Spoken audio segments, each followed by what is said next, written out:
Good morning everyone, सुप्रभात। कैसे हैं आप सब? मैं आप सभी का स्वागत करती हूं आपके अपने चैनल टारगेट टीचिंग एकेडमी पे। फ्रेंड्स, ये सेशन बहुत इंपॉर्टेंट सेशन होने वाला है। अगर जो लोग बीएड स्टूडेंट्स हैं, खासकर अगर बीएड सेकेंड सेमेस्टर में है या फिर एमएड कर रहे हैं या फिर डी ट्रिपल एसबी या केबीएस एग्जाम या टेट एग्जाम की तैयारी कर रहे हैं, तो फ्रेंड्स ये सेशन आपके लिए बहुत इंपॉर्टेंट सेशन होने वाला है, क्योंकि आज का जो टॉपिक है माइक्रो टीचिंग, ये बहुत ही इंपॉर्टेंट टॉपिक है। फ्रेंड्स, इससे आपके टेट एग्जाम में भी क्वेश्चंस पूछे गए हैं और पूछे जाते हैं। ओके। और फ्रेंड, जो लोग बीएड सेकेंड ईयर में हैं, उनके लिए टॉपिक तो बहुत ही नया होगा। अगर माइक्रो टीचिंग आपके कॉलेज में कराई जाती है तो फ्रेंड्स, पहले तो आपको चीजें समझाई गई होंगी, फिर भी कभी ऐसा होता है कि समझाने के बाद भी हमें बहुत अच्छे से नहीं समझ में आता है कि हमें माइक्रो टीचिंग करनी कैसे है। ओके, हम कैसे, अभी तो आपके कॉलेज में करना है, ठीक है। उसके बाद जाके आप स्कूलों में पढ़ाएंगे, वहाँ पे बीएड कॉलेज, बीएड के जो स्टूडेंट्स हैं, पहले उनको पढ़ाया जाता है, उसके बाद से आप स्कूलों में जाते हैं पढ़ाने के लिए, यानी टीचिंग करने के लिए। तो फ्रेंड्स, मैं अपने अनुभव से आपको बताना चाहती हूँ कि माइक्रो टीचिंग जो होता है, इसको बहुत ही सरल भाषा में आपको समझाने की कोशिश करूंगी। तो प्लीज वीडियो में लास्ट तक बने रहिएगा, तभी आपको एक एक चीजें समझ में आएंगी। तो चलिए वीडियो को स्टार्ट करते हैं और आगे बढ़ते हैं। फ्रेंड्स, देखते हैं हम ये माइक्रो टीचिंग होता क्या है। ओके।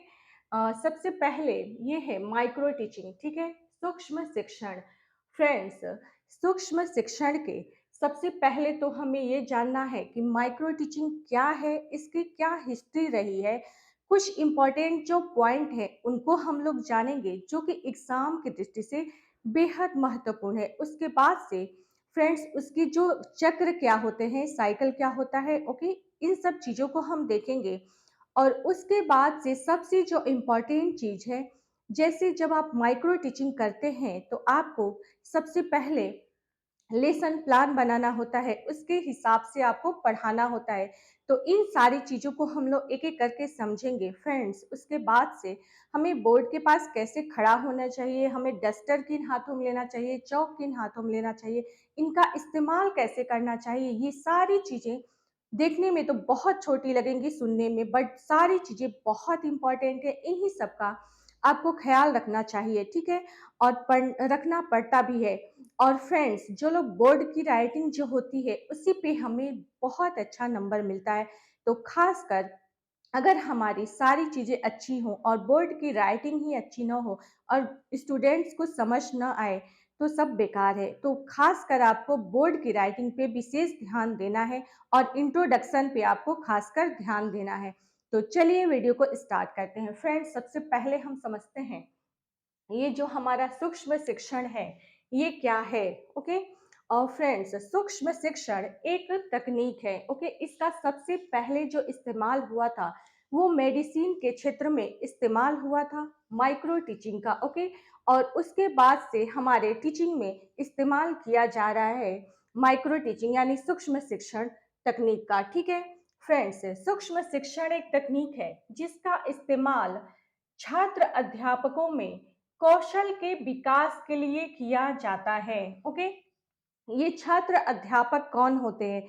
फ्रेंड्स, जो लोग बीएड स्टूडेंट्स हैं, जो लोग बीएड कर रहे हैं, वही एक छात्र भी होते हैं और छात्र अध्यापक भी उन्हें ही कहा जाता है जब वो माइक्रो टीचिंग करने लगते हैं, ठीक है। एक तरफ से मान लिया जाता है कि आप बीएड स्टूडेंट्स होते हैं तो एक अध्यापक यानी छात्र अध्यापक हो जाते हैं। ओके।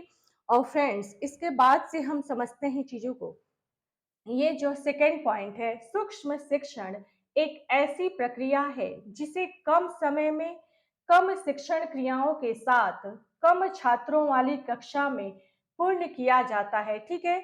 इसमें क्या होता है कि आपका समय भी कम होता है, ओके, और कम छात्र होते हैं, और इसी कम छात्र के साथ आपका कक्षा में ही शिक्षण कराया जाता है। ओके। और वो छात्र कौन से होते हैं? आपके बीएड स्टूडेंट्स ही होते हैं। ओके। मान लीजिए 10 10 के पार्ट में आपको डिवाइड कर लिया जाता है, बहुत सारे छात्र होते हैं, तो उसी 10 में से 1 लोग को टीचर के लिए खड़ा कर लिया जाता है माइक्रो टीचिंग करने के लिए, और बाकी जो 9 स्टूडेंट्स होते हैं उनको सामने बैठा दिया जाता है, ठीक है। और एक आपके जो टीचर होते हैं वो आपके ऑब्जर्वेशन का काम करते हैं, जो सुपरवाइजर का काम करते हैं, वो एक कॉपी और पेन लेके बैठते हैं, ठीक है। कभी कभी तो ऐसा होता है कि जो कैमरे होते हैं वो भी, उनसे भी आपका पता चल जाता है कि आप टीचिंग कैसे कर रहे हैं, बट ऐसा होता है कि हर जगह कैमरे उपलब्ध नहीं हो सकते हैं, तो इसलिए एक टीचर होता है यानी सुपरवाइजर होता है जो कॉपी और पेन लेकर बैठता है, और वो आपका, आपने कहाँ पे गलतियाँ की माइक्रो टीचिंग के दौरान, उसको नोट करता है, ठीक है। कि आपके बोर्ड पे खड़े होने का तरीका क्या है, डस्टर के इस्तेमाल करने का तरीका क्या है, ठीक है, और उसकी बोर्ड की राइटिंग क्या है, कैसे है, इन्हीं सब चीज़ों को वो ऑब्जर्व करता है, ओके। आइए अब हम आगे देखते हैं फ्रेंड्स, सूक्ष्म शिक्षण क्या है, इसको हम लोग जानते हैं। सूक्ष्म शिक्षण की शुरुआत किसने की और कहाँ पे हुई? फ्रेंड्स, सूक्ष्म शिक्षण की शुरुआत DW एलन ने 1963 में स्टैनफोर्ड विश्वविद्यालय अमेरिका में की, ओके। इसकी खोज में एलन का साथ कीथ एचिसन व आर्यन बोस ने दिया, ठीक है। कीथ एचिसन एवं आर्यन बोस ने इनका साथ दिया, किसका? एलन का। DW एलन जो थे 1963 में स्टैनफोर्ड विश्वविद्यालय में अमेरिका में सूक्ष्म शिक्षण यानी माइक्रो टीचिंग की शुरुआत कहाँ हुई? अमेरिका में हुई, ओके। फ्रेंड्स, ये बातें आपको क्लियर हो गई होंगी, तो चलिए आगे बढ़ते हैं हम।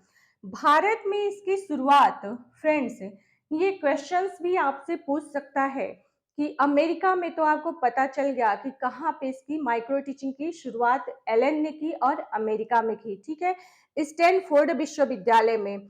और फ्रेंड्स, अगर पूछे कि भारत में इसकी शुरुआत किसने की और कहाँ पे हुई, तो इसका आंसर भी आप जान जाइए, ठीक है।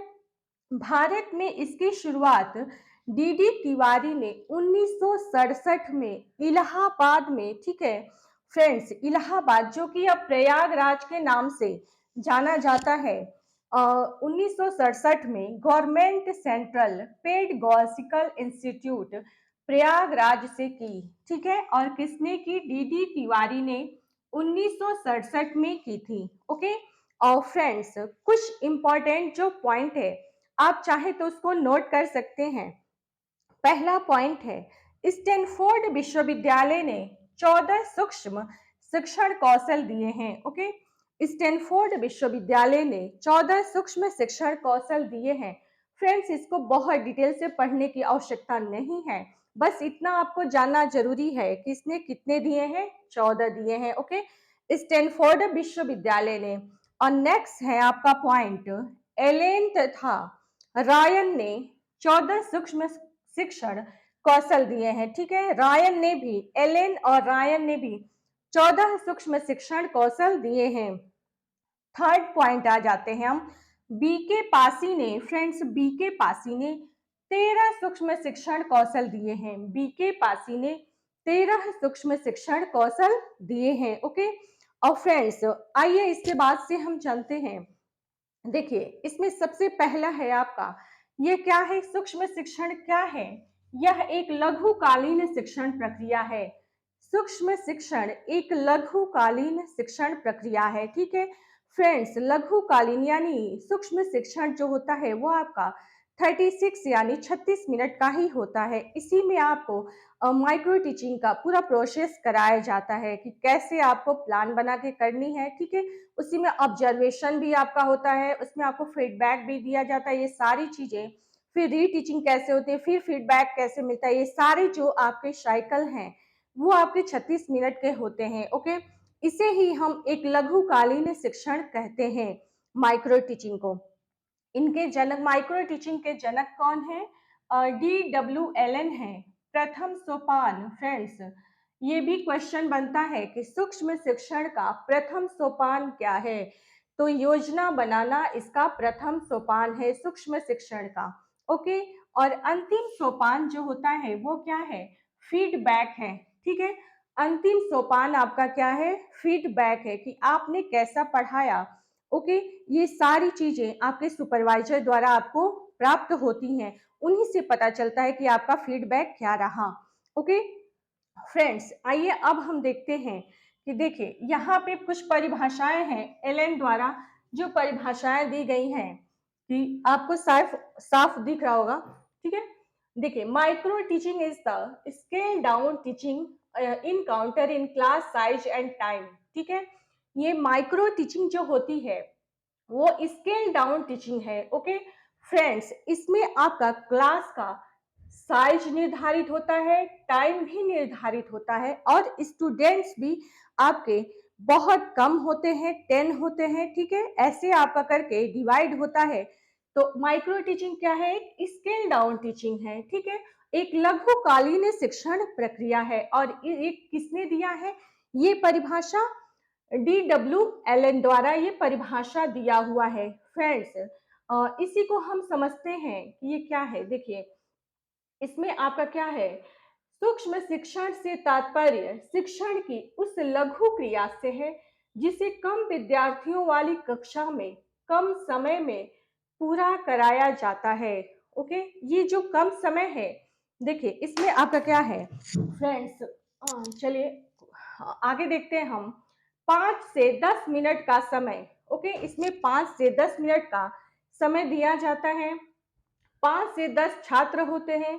वास्तविक स्कूल परिस्थितियां होती हैं, यानी आपके कॉलेज में ही माइक्रो टीचिंग कराई जाती है। ओके, आभासी छात्र होते हैं, यानी विद्यालय के ही छात्र होते हैं। ठीक है, और अध्यापक कौन होता है? बीएड का जो छात्र होता है वही अध्यापक भी होता है, और विद्यार्थी भी क्या होता है? बीएड स्टूडेंट्स को ही विद्यार्थी बना दिया जाता है, किसमें? माइक्रो टीचिंग में। ओके फ्रेंड्स, अगला देखते हैं, एक बार में एक कौशल। ओके, और एक बार में एक कौशल का ही प्रयोग होता है, यानी जो एक ही टॉपिक होता है और बहुत छोटा, बहुत इंपॉर्टेंट टॉपिक होता है। बस एक टॉपिक को आपको बहुत अच्छे से लेसन प्लान बना के आपको तैयार करना पड़ता है, उसी को आके बहुत बढ़िया से आपको इंट्रोडक्शन देके, और वो जो टॉपिक होता है वो डायरेक्ट आपको क्लास में जाके नहीं बताना है, वो क्या करना है, आपको बच्चों से निकलवाना है। ठीक है, मान लीजिए आपको पढ़ाना है मीराबाई के बारे में, तो मीराबाई के बारे में आप डायरेक्ट जाके वहां नहीं बच्चों से बोलेंगे कि हमें मीराबाई के,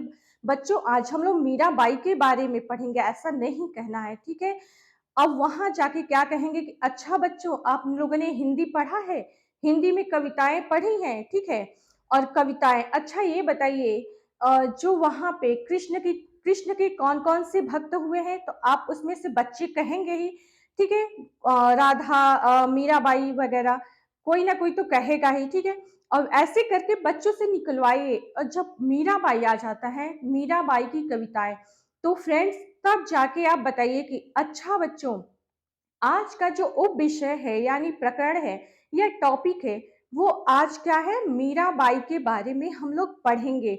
ओके, तो ऐसे करके बच्चों से वो टॉपिक निकलवाना है। आइए अगला हम देखते हैं। तो ये सारी चीजें आई होप कि आपको समझ में आई होंगी। और फ्रेंड्स, इसके बाद से हम नेक्स्ट चलते हैं।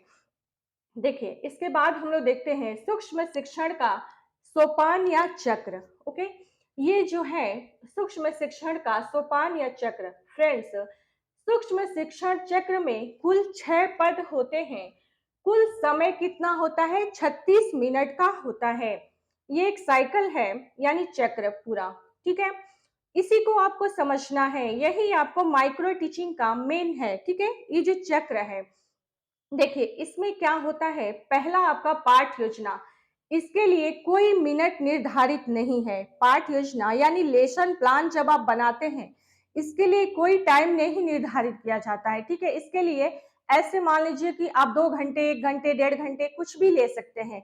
बस इसमें जो 36 मिनट का जो साइकिल यानी चक्र है माइक्रो टीचिंग का, उसमें आपका पाठ योजना को नहीं जोड़ा गया है। ओके, आइए देखते हैं फ्रेंड्स। पाठ योजना, सबसे पहले लेसन प्लान बनाएंगे आप एक टॉपिक का बहुत अच्छे से। नेक्स्ट जो है दूसरा आपका जो टॉपिक है, इसमें क्या है? शिक्षण। ठीक है, इसमें आप टीचिंग, इसके बाद से आप व्याख्या देंगे, टीचिंग कराएंगे, बच्चों को पढ़ाएंगे बहुत अच्छे तरीके से। ये कितने मिनट का होगा आपका? 6 मिनट का होगा। इसके बाद से आपको क्या मिलेगा? फीडबैक यानी प्रतिपुष्टि। ओके। ये कितने मिनट का होगा? 6 मिनट का होगा। जो आपके सुपरवाइजर पीछे बैठे होंगे या फिर जो टीचर होंगे या हेड टीचर जो होते हैं, वो आपके बीच में ही बैठ के आपको ऑब्जर्व करते रहते हैं कि आप बोर्ड पे कैसे पढ़ा रहे हैं। ओके, कहाँ कमियां हैं, कहाँ पे आपको सुधार करना है, यही सारी चीजें वो फीडबैक में देते हैं। आइए अब हम देखते हैं। फिर इसके बाद आपको मिलता है, जो फीडबैक मिल जाता है तो पुनः योजना। फिर आप योजना बनाते हैं कितने मिनट का? 12 मिनट में। ओके, ये फोर्थ स्टेप है। ठीक है, आइए अगला हम देखते हैं पुनः शिक्षण। फिर जो पुनः शिक्षण आप करते हैं, ये भी 6 मिनट का होता है। और नेक्स्ट जो है आपका पुनः प्रतिपुष्टि, ये भी 6 मिनट का होता है। पुनः प्रतिपुष्टि यानी पुनः आपका रीफीडबैक जो होता है वो आपको मिलता है। फ्रेंड्स, यहाँ पे जो आपने गलतियां की हैं, जो पाठ योजना पहले की, फिर शिक्षण किया, फिर प्रतिपुष्टि, यानी यहाँ जो फीडबैक मिला आपको, यहाँ पे जो गलतियां की हैं आपने, उसको यहाँ पे नहीं दोहराना है। ठीक है, ये जो पुनः शिक्षण है, यहाँ पे उसको नहीं दोहराना है। अलग टॉपिक भी ले सकते हैं, अलग तरीके से आप उसको, ठीक है, पढ़ा सकते हैं। और जो गलतियां आपने की है उसको यहाँ पे नहीं दोहराना है। फिर पुनः प्रतिपुष्टि आपको मिल जाएगी। ओके, यही आपका जो सर्कल है, ठीक है, साइकिल, सूक्ष्म शिक्षण का सोपान या चक्र, इसे ही कहते हैं। ये कुल कितने होता है? कुल 36 मिनट का होता है। फ्रेंड्स, यही चीजें अगर आप समझ गए तो आप माइक्रो टीचिंग को बहुत अच्छे से समझ जाएंगे। आइए अगला हम देखते हैं फ्रेंड्स, जो कि बहुत ही इंपॉर्टेंट है अगर आप एक बीएड स्टूडेंट्स हैं तो। ओके फ्रेंड्स, देखिए आपको कैसे बनाना है सूक्ष्म शिक्षण यानी माइक्रो टीचिंग को, कैसे तैयार करना है। इसमें सबसे पहले आपका है, देखिए फ्रेंड्स, स्किल जो होते हैं, कुछ कौशल होते हैं। सबसे पहले है प्रस्तावना कौशल, इंट्रोडक्शन स्किल। और नेक्स्ट है आपका खोजक प्रश्न कौशल, क्वेश्चन स्किल। थर्ड है व्याख्या कौशल।